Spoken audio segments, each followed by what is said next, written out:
So dito naman, mayroon ko ipakita sa inyo.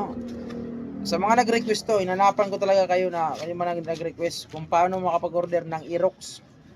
Aerox B1 na agoy. Aerox B1 na LCD. Ayan. Aerox naman tuloy. Aerox B1 LCD. Okay. Akala ko nabasag. Hindi pala. Okay. Aerox B1 LCD. Para di ka mahilapan. O, ako na mismo naghanap para sa inyo. Umorder na lang din ako para mag-stock ko din sa kan. Yung mga legit na kan. Kasi mayroon akong kinabit dito nakaraan. Di rin nag tagal ang stock, naubos agad. Ang bilis kasi maubos. Mura lang kasi ito. Tingnan niyo yung sa Yellow Basket para makipag-order kayo. Yellow Basket lang, click diyan. Aerox B1 ha. Ayun, may mga stock na dito. Okay? I-click niyo may Yellow Basket.